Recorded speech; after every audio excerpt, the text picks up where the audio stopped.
Hello, everyone. Terri Maxeiner here with Providence Solutions, and we are going to talk about the experience of dementia.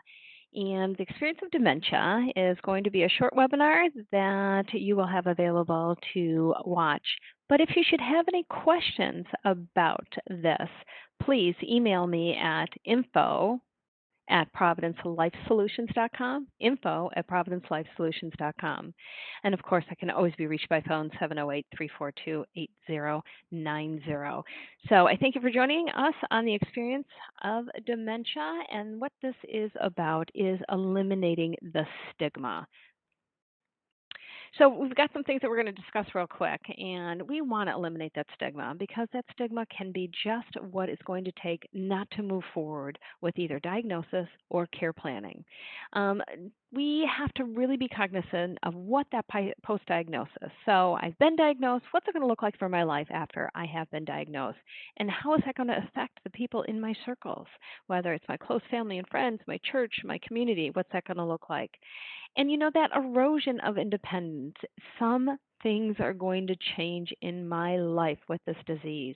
And we want to be as knowledgeable as possible about our disease so we can move forward and make that plan of care and have all those places and people in place for us. So the negative impact. Okay, unfortunately, there is a negative impact with any chronic disease, but especially in the world of dementia. That negative impact is part of that eliminating of that stigma. What is it a stigma is? A stigma is, that person that's classified in an undesirable, rejected stereotype, unjustifiable, rendered as shameful. We need to overcome that stigma is the first step into beating Alzheimer's disease and the dementia. We're treated differently. I've got a label now. People aren't going to look at me the same anymore. They're going to be fearful of getting what I have. How am I going to do life with this diagnosis? Because it's going to be life-changing for me. It is. So we need to eliminate that stigma and give that quality of life. So eliminating that stigma, again, goes with some of those negative impacts. And those negative impacts can be what's going to prevent me. But there's worldwide efforts going forward that can help us. There's causes and organizations that can be helpful. We want to get rid of those barriers so we can improve dementia care. We want to be able to improve the research. So again, we have to break down those barriers. There is that insecurity of what's happening to me. Well, if I don't know, how am I going to be able to move forward? That lack of knowledge. So these worldwide efforts are going to address all of those. What does that look like? Outreach programs. With outreach programs, I'm going to put a slash next to that saying that we also have the Alzheimer's Association, one of the largest outreach programs, alz.org, very vibrant website to give you information on a lot of things, whether it's research, adaptive equipment, support groups, you name it. That website has got a plethora of information. So again, we're eliminating the stigma because there is a worldwide effort to move forward. And also, too, we look at dementia-friendly communities. Dementia-Friendly America, dfamerica.org, is a huge initiative to move forward making communities dementia-friendly. What does that look like? That looks like coming into a community and working with specific businesses, banks, grocery stores, gas stations, restaurants. People with dementia still want to be out and about. But I think because of the stigma, what the dementia-friendly communities are doing is going, don't be fearful of this. Let's teach you some of the tools that you may need when you deal with folks with dementia. When Mrs. Smith comes into your store and is having a hard time understanding how to make change. When Mr. Smith is, trying to do some minor banking. So what does that look like for a restaurant experience? There's an initiative called the Purple Tablecloth. And what that is, it's restaurants choosing to open up in less busier times with a smaller menu items, limited menu items, less stimulation, eliminating background music, background noise. And these restaurants are moving forward to say, hey, bring your adult loved one who has got dementia into our restaurant, and we will make that experience better. So, again, we looked at those dementia experiences as places that people can still go out and live life with other folks that are understanding how to approach a person with dementia, how to make their experience as best as possible. Promoting early diagnosis is so important because, again, what happens is early diagnosis allows us to build a care plan. Early diagnosis helps us to also understand the disease process, and early diagnosis also helps us getting on medications that are going to be specific to my experience and where I'm at in my early diagnosis. Physical activities. When we talk about memory cafes, this is a place where a person with dementia and their caregiver come together, enjoy a meal, and do some type of project, whether it's gardening, whether it's painting a canvas, some type of activity that they can enjoy together. It is welcome that the person with dementia and their caregiver do come together. A great way to meet other folks, a good time for caregivers to interact with other caregivers. And the other way that worldwide efforts are going forward is, of course, famous people speaking out. We will be talking about some famous people that have spoken out about their disease and what life has been like, and they've been very verbal about that. But more people speaking out, even the folks who have been dealing with disease who maybe don't have a large platform. What has life been like for them? And so important because, again, I think they can speak of experience better than I could. They can talk the talk because they are walking the walk. We look at efforts that are happening in other countries. The United Kingdom wants to be known as that place that is the most dementia friendly country in the world. So they have put together a huge initiative, a 5 point plan to prevent and effectively treat dementia, which is amazing, improve the quality of care, again through awareness, um, expand their support systems. So important, and of course, tracking the progress. Here in the United States, we are making a great effort too with dementia awareness. With your local Department of Aging, it has been just more opportunity, caregiver support, respite services. So again, we are looking as a country, how can we support people? You get famous people like Bill Gates donating millions of dollars into the research. Just amazing. So we want to see how we can move forward because the more these worldwide efforts come together, the more we can do something about this incredible disease. Why is it an incredible disease? Because someone is diagnosed every 67 seconds. It's an incredible disease. So we look at these elements of stigma. And now another portion of that is this kind of umbrella effect we have. We've got the knowledge, we've got the behavior, and we've got the attitude. So, this ignorance that happens, you take this all under, this is an overarching term that contains these three important elements. Knowledge, the fear of the disease. But the more I know, the more we can care plan for that disease. The lack of understanding and the lack of really pure education in what's happening with that disease process. There's a lot of mystique around it, and there's a lot of misconception around the disease. So I think the more concrete information you have about that disease progression and the disease itself is good. Behavior, this is a huge thing. I've got dementia or Alzheimer's disease or Lewy bodies or some form of dementia. What's that going to look like for me? Are people going to exclude me? Are they not going to want to come and visit because they don't know what to say? They don't know how I'm going to act. I'm going to be separated and avoided. So, and then the attitude, the labeling that's going to happen, the stereotyping that's going to happen. People are going to think that they're going to have to treat me like an infant and a child, and I'm not. I'm an adult. That status loss. Alzheimer's doesn't know the difference if you are a judge, a lawyer, a doctor, a police officer, a stay-at-home mom, because that disease, we have some predispositions that we may know about, but for the most part, Alzheimer's can get anyone. So eliminating that stigma, what more does that look like? Well, early on in the 1900s, people were locked away because it was considered a type of mental illness. Then come into the 1990s and the 2000s, we're seeing some medication. A lot has changed from that early time when I was even in nursing school. dating myself 40 years ago, it was senility. It was organic brain syndrome. We didn't have, I don't remember in nursing school once that word dementia. Alzheimer's, well, Alzheimer's, the diagnosis didn't come until Dr. Alzheimer did, diagnose that, which was later on. So, and then we hope in the future that we can really get away from that non medicalization and more acceptance in society. And of course, with the desire and the largest hope that we can eventually cure that disease.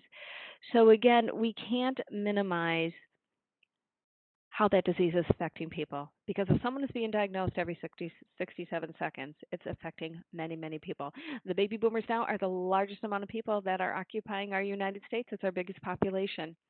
So, and we see evidence of that with so many memory supported assisted living buildings being, there's probably, one in your area, if not close by. So again, that stigma is huge, and how we eliminate it is more awareness. I can't say that strongly enough. So, what does it take? Famous people to step forward. I think one of the ones that I always like to mention is Ronald Reagan. It was 6 years after the end of his presidency that he announced to the public that he had the disease. He said, "I'm one of the millions of Americans who will be afflicted with Alzheimer's disease." And he said this in his public disclosure, and intending to raise awareness. Glenn Campbell, recently diagnosed, and his goodbye tour concluded in November in 2012. He was very transparent about what was happening with him, with his disease. Of course, Pat Summitt, the coach of the Tennessee basketball team, the ladies basketball team, she still retains the title of the head coach emeritus and is very active in advocacy for the disease. We look at famous people like Perry Como and Charles Bronson. So again, that awareness came with folks who were diagnosed with the disease. Norman Rockwell, how amazing that we use a lot of his paintings today when we're doing some reminiscent activities regarding dementia therapy, because he was just so great about depicting just general America in the 50s and 60s. Did a great job with his Saturday Evening Post, always that cover. Remember those when I was little? And he succumbed to the disease after a long, illustrious career. So we look at Sugar Ray Robinson and, his boxing career, which probably was evidence of Alzheimer's disease happening with him due to the fact of those multiple head blows and his traumatic brain injuries that he, had a lot of times in his career. So, Rosa Parks died at 92, 1 year after being diagnosed with progressive. And I think of late that we don't have a picture here would be, of course, Robin Williams, dying at age 63 when he chose to take his life and being underdiagnosed with Lewy body dementia. He did say that he wishes he could just have rebooted his brain. But his wife did tell him in an interview just a couple years prior, he was getting very paranoid. He would have hallucinations that he couldn't explain. And it had to be tough. Why would I think a 63-year-old man would have Lewy bodies dementia when it does affect people in their 60s and 70s? Most psychiatrists would think he had bipolar, some form of schizophrenia. I mean, the man was an amazing comedian, a little quirky, but again, the more awareness happens when these famous people step forward, let them know, let us know, and again, because it's taking away that stigma. So we look at, too, what happens after we've been diagnosed. That post-diagnose experience, how we react to that diagnosis. It is a major attack on our confidence. It's going to be life altering. And it is going to change how people are going to relate to me, how we react to it. Who do I tell? Who is my close circle of friends? Telling family and friends about this disease. Am I going to have a fighting spirit? Many of us feel that keeping fighting and staying hopeful helps cope and the disease from slowing down.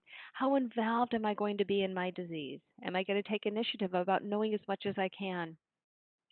Being being diagnosed will create some changes in my life. One person quoted saying, "Laughter was my best medicine." Another person named Jenny had said that I find that keeping busy is terribly important. You have to keep looking forward. So, when we talk about why tell others about our diagnosis, as a disease progresses, you'll need that support. Very important. Concealing or denying your diagnosis will limit your ability to cope with those challenges. And we want to have a close circle of friends, whether it's our close family, our friends, our spiritual support, our church friends. Very, very important that we let people know. Deciding who to tell. It's most important that you may feel supported sharing your diagnosis with just close friends before telling others. Who are going to be the people that are going to be able to walk through life with you with this next stages of life that is going to bring? How do I share that diagnosis? Finding the right time to tell people, providing them with educational brochures that you may have, being very selective in who you're going to tell first. Who's going to be able to handle this information? And like I said, who's going to be walking life through you with you through this experience? So again, what happens next? Give a second for this to load up. Well, what does happen next? Having Alzheimer's disease or another form of dementia. Some folks have said, what to expect once I have told folks. A lot of the fear started to go away. I was shaken in my boots. There's nothing wrong with being angry. Anger is part of that acceptance. It's going to go and happen. Some other advice that people have said who've had the disease, and like I said, these are the people that can talk the talk as they're walking the walk, is accept that support. When people want to help, bring a meal. Offer to sit with your loved one while you, as a primary caregiver, being the wife or husband, goes out to do something that's self care for you. Take the help. Use coping strategies if you are someone with the disease. I was reading an article about a woman, and she said her laptop computer, she said it was like my other brain. I could write things down. She goes, I was still able to type. She goes, but those things that I couldn't remember, I was able to write down. So my computer was my other brain. And then journal your experience too, if you can, keeping a journal. I had a client that I was working with, and she had said that one of the best things that her mother enjoyed was Alexa. She would tell Alexa to play her favorite songs from the past or ask Alexa a question. What's the temperature outside? Alexa, what time of day is it today? So Alexa ended up being her friend, so it was kind of cute. But I think, what we hear from a lot of folks who are walking through this experience, them personally, is positive attitude. Maintain your spiritual support. Keep going to church. Stay involved as much as you can. And again, admit to others when you need help. Asking for help is okay, and accepting help is even better. So I just want to just briefly talk about older adult communities because again, whether or not we choose to have our care at home with the support of an in-home caregiver, which I hope you're receiving from a licensed and bonded agency, Providence at Home can help with that, or community care, because I think some of the stigma needs to go away when family has chosen that we are now going to have a community care and love on their older adult loved one. So communities can span from CCRCs, continuing care retirement communities that are a campus with independent living, assisted living, memory support, short-term rehab, and long-term care all in one community. Independent living, as we know, is an independent living community. Folks are independent. There is usually not a lot of amenities there. Apartments are fully uh, full apartments with a kitchen, 1, 2, and 3 bedrooms. Some of them have parking garages, but completely independent. Then we have assisted living communities. Just briefly, what is the difference between assisted living and memory supported assisted living? Well, just to let you know that the memory support is for that person that has a dementia diagnosis, number one. Number two, they need a secured environment. And maybe they are exit seeking, wandering. And the other three is they need programming and activities that are more specific to their dementia diagnosis. People with dementia live in assisted living, absolutely. But when that disease process has gotten to the point where they are more exit seeking and need more support, where the memory supported assisted living employees are trained in dementia care above and beyond. The supportive living is memory care that accepts Medicaid. So the only difference there is payer source. Short term care is subacute rehab, would be a rehab stay for usually something, a fall, a broken bone, a cardiac issue. Diabetic instability, so something requires short term rehab and then long term care. But I think too, just to remember to everyone that, communities are there for the supportive families, especially in the realm of dementia care, which would be our memory supported assisted living communities. And it is just so important to know that they are there. I know promises have been made to family members saying, I never told or I never would have my mom in a community. Well, it is great when promises are made like that, and we want to do our best to meet their needs at home. But sometimes when sundowning or behavior issues are getting to the point where we need the support of many others to care for our adult loved one who has Alzheimer's disease or a form of or another form of dementia, we might need that community support. Knowing that every 8 hours a fresh staff is in ready to care for mom, support her, and give her the quality of life. And I say her, it could be him too. So we really just want to say that there are communities out there, and there's also well-trained people to do in-home care as well. So if you have any questions about Providence Life Services and what we have to offer from our communities to our in-home care, please look at the website www.providencelifeservices.com, and that would be providencelifeservices.com. So I'm going to go back to our beginning slide real quick so I can give you contact information for me, and that's Terri Maxeiner. And I work for Providence Solutions, and we are the Care Navigation Care Management division of Providence Life Services. Any questions or concerns about your older adult loved one, please do not hesitate to call 708-342-8090. We have a very vibrant website with a lot of information about care needs, and that's www.providencelifesolutions.com. So I thank you so much for joining us in this webinar. Any questions, you can contact me at info at providencelifesolutions.com. Again, that's info at providencelifesolutions.com. So I thank you so much for joining us on this webinar. It was a joy to be able to talk on a subject that's very near and dear to my heart, and that is dementia. With, I said, someone being diagnosed every 67 seconds. We have a lot of folks out there who may not even be diagnosed, but we want to bring that awareness away so we can help care plan and get those needs met for you and your older adult loved one. So I thank you again for joining us.